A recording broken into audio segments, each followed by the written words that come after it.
चलिए बुलेटिन की शुरुआत करेंगे और हरियाणा के मुख्यमंत्री नायब सिंह सैनी दिल्ली पहुंचे हैं और क्या कुछ कह रहे हैं चलिए सुनाते हैं आपको।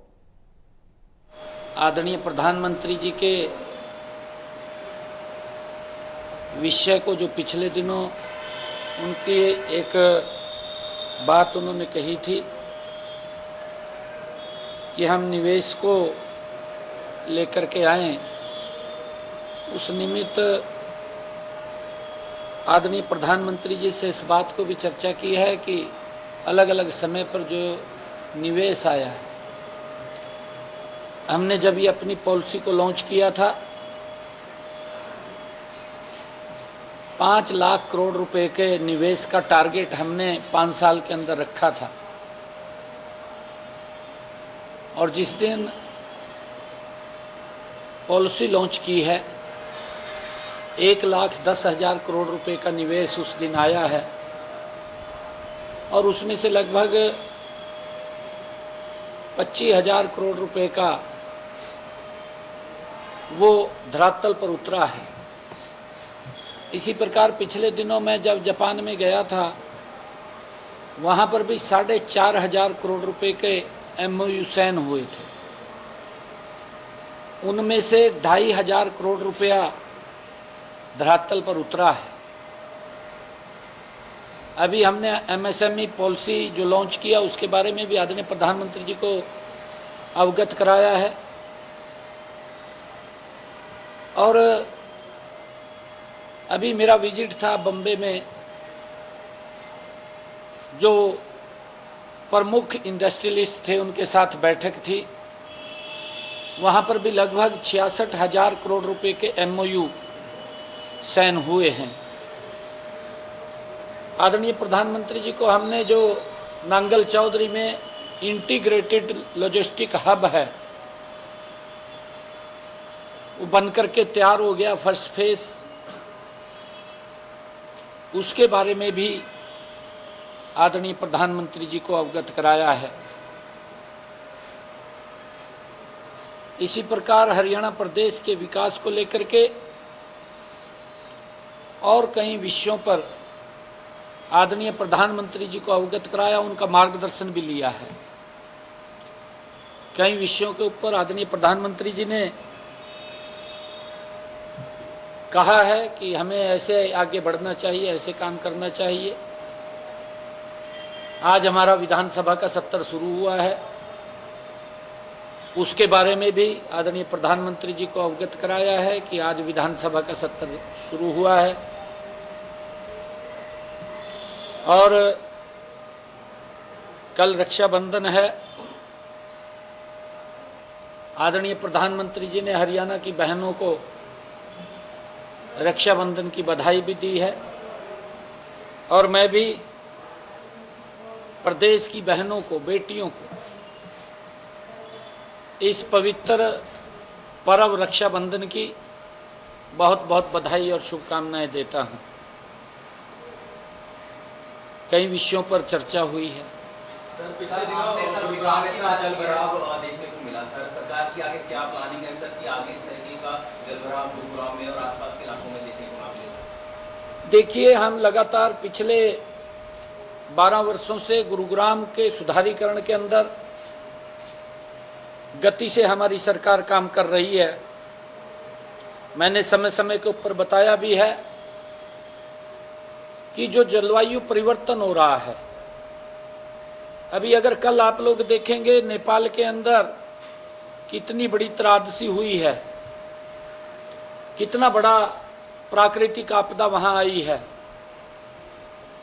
अभी पिछले दिनों अगर आप लोग देखेंगे हमारे हरियाणा के अंदर कालका में एकदम इतनी ज़्यादा बरसात गिरी कि अस्त व्यस्त हुआ है। चंडीगढ़ के अंदर इतनी ज़्यादा बरसात गिरी कि सड़कों के ऊपर 3-3 फुट पानी हो गया है। एकदम बरसात बहुत ज़्यादा गिर रही है। हमने सुधार के बहुत सारे काम किए हैं, परंतु 3-4 रोज पहले 24 तारीख को जो बरसात हुई है, गुरुग्राम में इतनी बरसात एकदम हो गई है कि उससे अव्यवस्था हुई है। क्योंकि जब इतनी एकदम बरसात गिरती है, परंतु गुरुग्राम में पानी की निकासी को लेकर के हमने जो प्रबंध किए हैं 7, 8 और 20, 21, 25 और 28 जुलाई को गुरुग्राम में जो सामान्य से मानसून से इस साल अधिक बारिश हुई है। पूरे राज्य में हम देख रहे हैं कि यमुनानगर के बाद सबसे अधिक बारिश गुरुग्राम में हुई है। 6, 7 और 8 अगस्त को लगभग 230 मिलीमीटर वर्षा हुई है, 230। और इतनी अधिक और तीव्र बारिश के बावजूद जल निकासी व्यवस्था ने प्रभावी ढंग से काम किया है। मैं ये भी बताना चाहूँगा 24 अगस्त को बहुत कम समय में अत्यधिक तीव्र वर्षा हुई है, जिसके कारण शहर के कुछ हिस्सों में जल भराव हुआ है।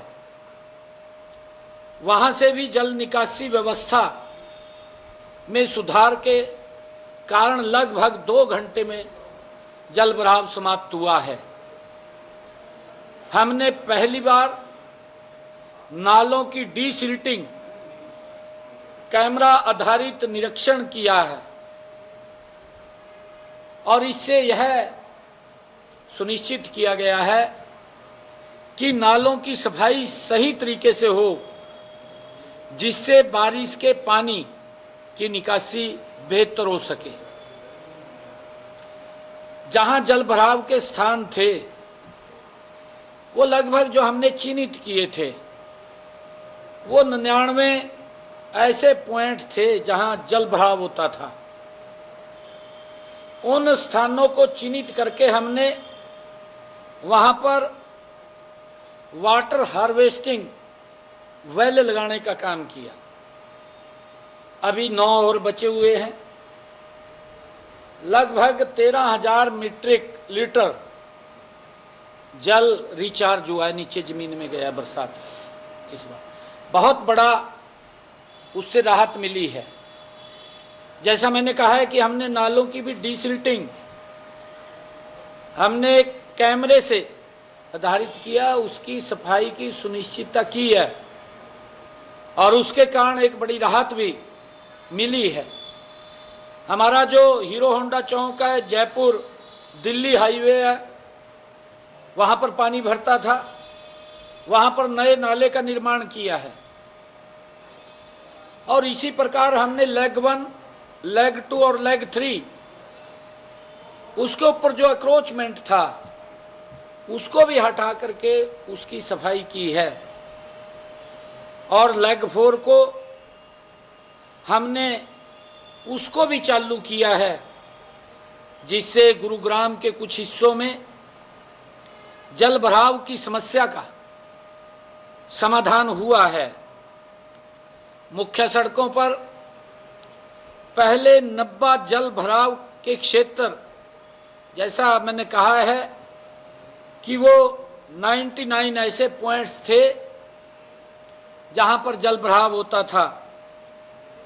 और जो हमारा अरावली का क्षेत्र है, जो पहाड़ का वो क्षेत्र अरावली का है, उसका पानी भी डायरेक्ट स्पीड से नीचे आता था। वहाँ पर भी हमने उसकी अरावली की तलहटी में बांध लगाए हैं, जिससे कि वो पानी, चेक डैम बनाए हैं, पानी रुका है। और पुराने ऐसे 74 तालाबों, जल निकायों और हमारी एक 12 किलोमीटर की लेक, उसको भी व्यवस्थित किया है, जिससे कि वर्षा जल में प्राकृतिक भंडारण और जल धारण क्षमता में वृद्धि हुई है।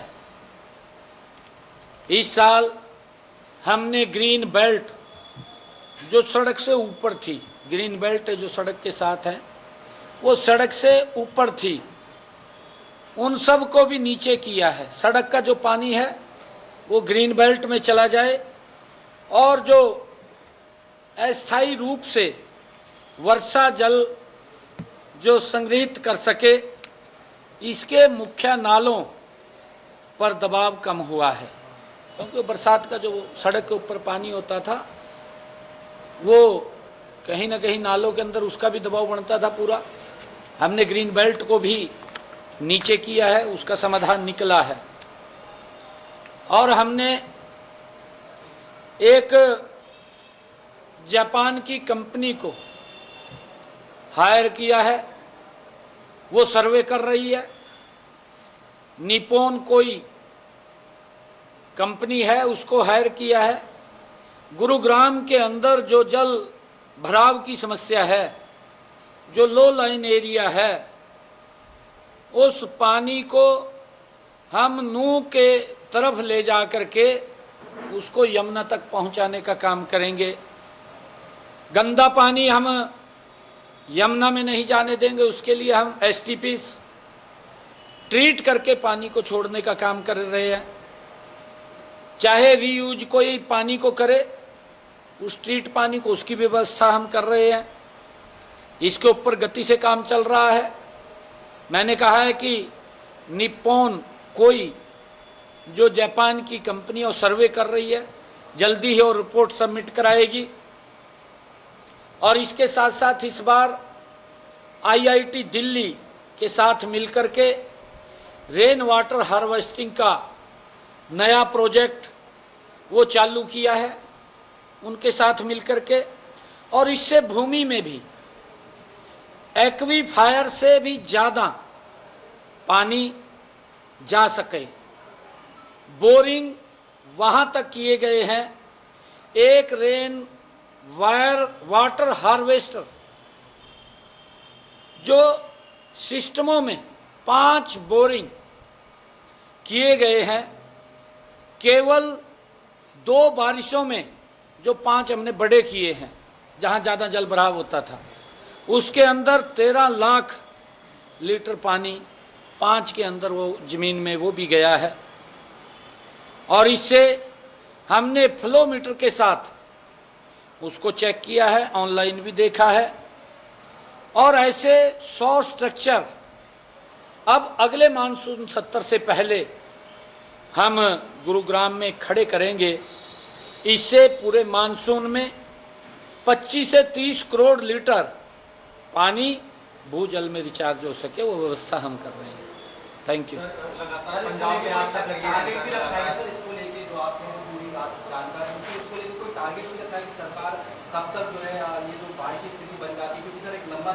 मैंने बताया है ना जी, भी अगले मानसून 70 तक इसमें और बड़ा सुधार हम कर देंगे। लगातार सुधार कर रहे हैं।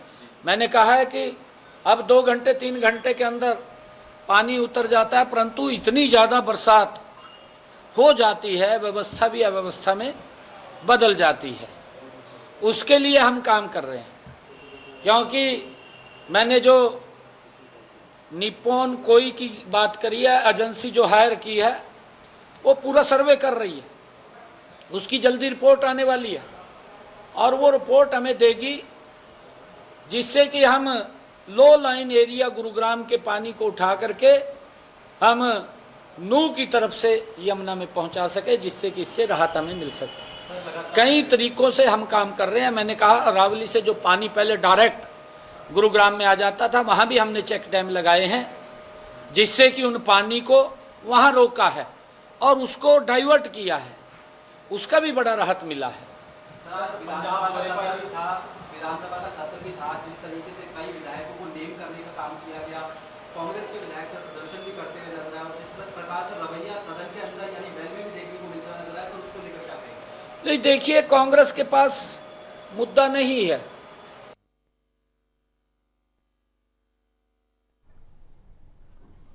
और कांग्रेस झूठ बोल करके गुमराह करना चाहता है, जनता को भी सदन को भी।